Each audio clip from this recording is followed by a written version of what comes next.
জিজ্ঞেস করছে একটা নির্দিষ্ট যোগজের মান দেয়া আছে 8, অপর একটা নির্দিষ্ট যোগজের মান ফাইন্ড আউট করতে হবে। কোশ্চেনটা আসছিল ঢাকা ইউনিভার্সিটি 17-18 সেশনে।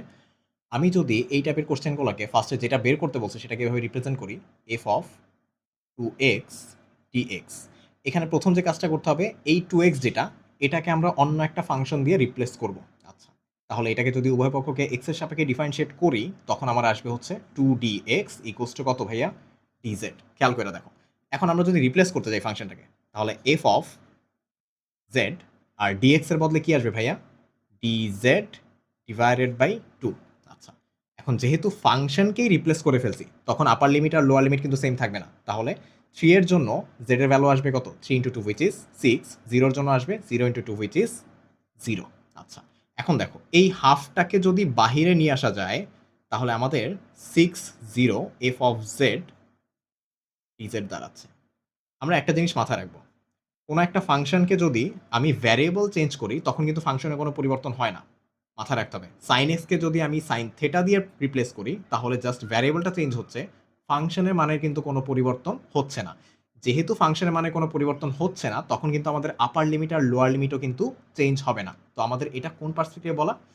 এই যে f অফ z dz আছে, এটাকে যদি আমি f অফ t dt দিয়ে রিপ্লেস করতে পারি, তাহলে আমার কিন্তু এইটার ভ্যালুটা দাঁড়াবে হচ্ছে 8। দেখো ভাইয়া, আপার লিমিট আর লোয়ার লিমিট যেহেতু চেঞ্জ হচ্ছে না, তখন এটার ভ্যালু আসবে কত? 8। তাহলে আমি এটাকে f অফ t dt দিয়ে রিপ্লেস করতে পারি। তখন আমার এখানে আসবে কত? হাফ অফ 8, যেটার ভ্যালু হচ্ছে 4। আনসার হচ্ছে কত? ডি। আচ্ছা, এরপরে পরে আরেকটা কোশ্চেন, যেটা হচ্ছে ঢাকা ইউনিভার্সিটির 16-17 সেশনে আবার আসছিল, ইন্টিগ্রেশন অফ, যেটা বের করতে বলছে ওইটাকে আমরা তুলব এফ অফ 3x প্লাস হচ্ছে 1 dx। তাহলে এটাকে যদি ধরে নেই z, তাহলে আমার এখানে ডিফারেন্সিয়েট করলে আসবে 3dx ইকুয়ালস টু হচ্ছে dz। তাহলে খেয়াল করে দেখো, রিপ্লেস করলে f of z dz divided by 3, এখান থেকে dx এর মান নিলে যেটা দাঁড়ায়। এখন যেহেতু ফাংশনটাকেই এক্সচেঞ্জ করে ফেলছি, আপার লিমিট আসবে কত? 1 এর জন্য 4, লোয়ার লিমিট আসবে 0 এর জন্য 1। তাহলে খেয়াল করো, এই ফাংশনটার মধ্যে আমরা 1/3 বাহিরে আনার পর রিপ্লেস করব কাকে? z কে x দিয়ে, কারণ এটা গিভেন ফাংশন দেয়া আছে।